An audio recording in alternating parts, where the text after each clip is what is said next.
Good morning, brothers and sisters. I'd like to remind you to shout for joy. Do you find if shouting for joy is helpful to you? Don't look down on shouting for joy. It seems very simple, but it is very helpful to our spirits.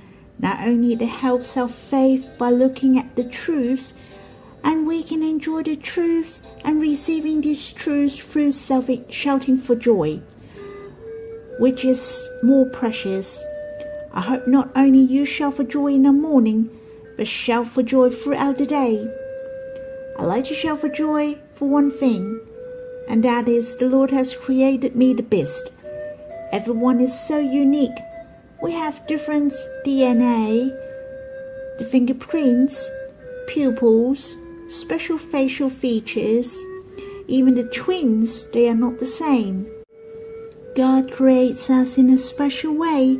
He put us in a different situation, so we are raised up in different characters, attributes, even our voice are different. Therefore, God gives sufficient consideration and planning in our creation. He created us the best for sure, and there is no reason to believe that God makes error. Don't get me wrong that God makes us very good looking or in good health. Everyone is so charming and smart. It's not like that.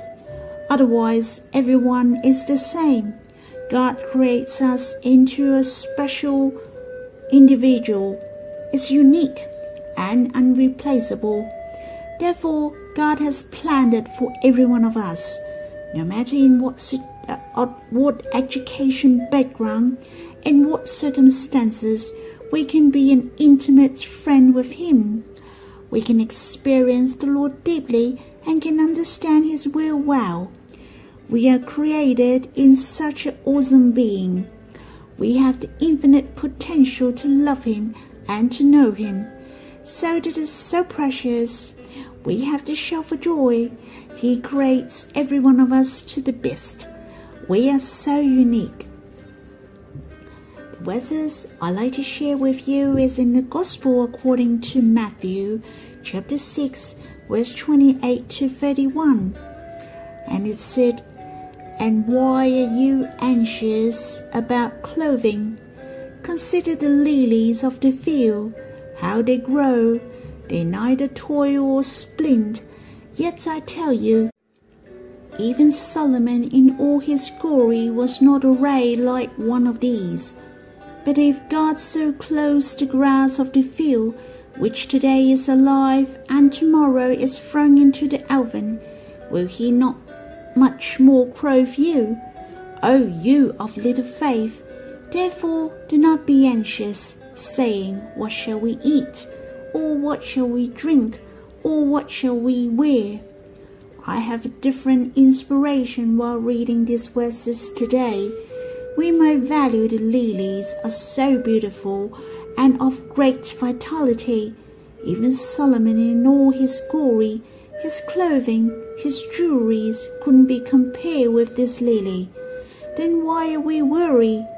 Sometimes I don't really understand how it related to each other, but when I'm reading today, I can understand more. Have you ever think of the flowers as the decoration for grass?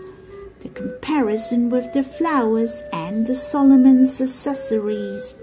All his glory is not arrayed with the lily. Therefore, this lily is compared with Solomon's clothing and jewelries. But in whom compare with Solomon? So the subject is Solomon. His accessory is just a matching of his status. If this is the case, then lily is his clothing and accessories, but grass is the subject. If the lifespan of grass is so short, but still it was decorated by the lily, how much more is you and me?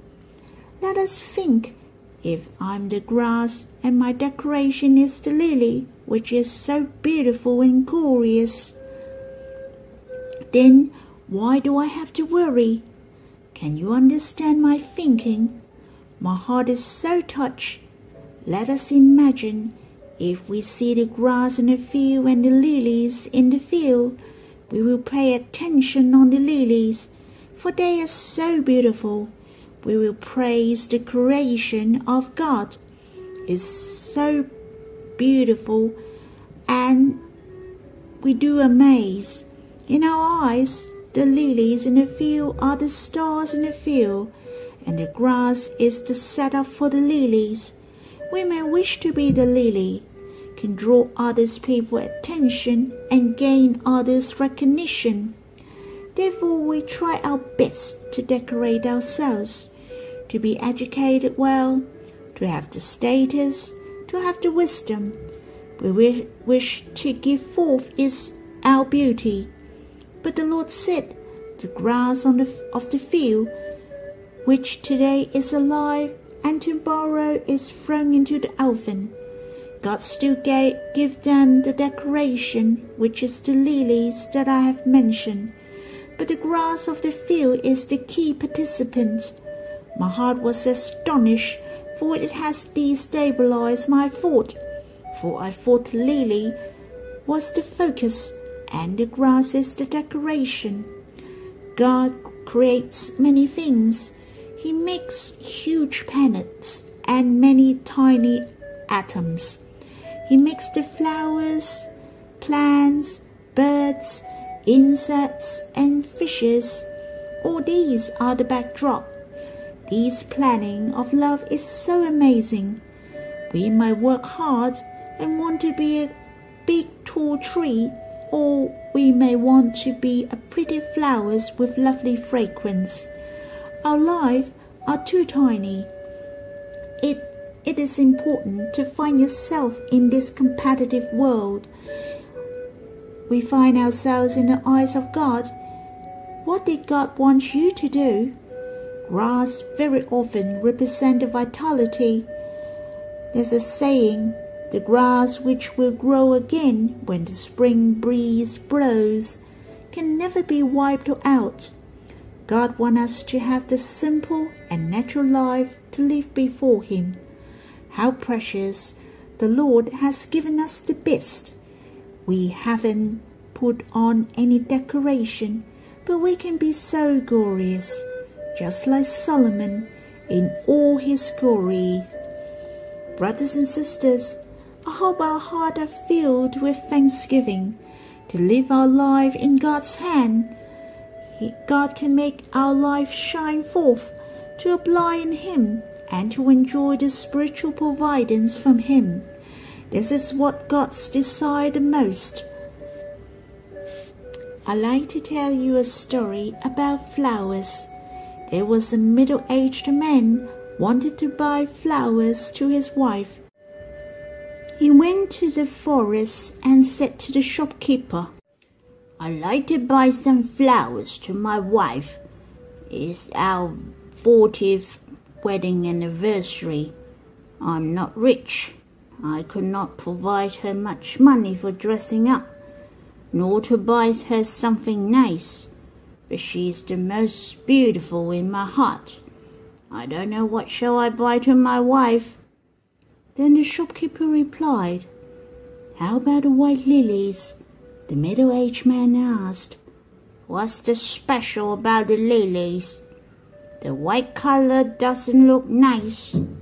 Then she said, "Nearly all the flowers in white smells very nice, but the flowers in bright colors do not give lovely fragrance." "That's interesting," the shopkeeper continued. "You should tell your wife, though I cannot give you much money to make yourself pretty, but your simple and innocent give forth fragrance, just like the white lilies." This gentleman find this is so meaningful, and even the flowers was wonderfully made. He told the shopkeeper and said, "I'd like to buy some flowers to encourage my daughter who has just graduated from her education. Which flowers is suitable for her?"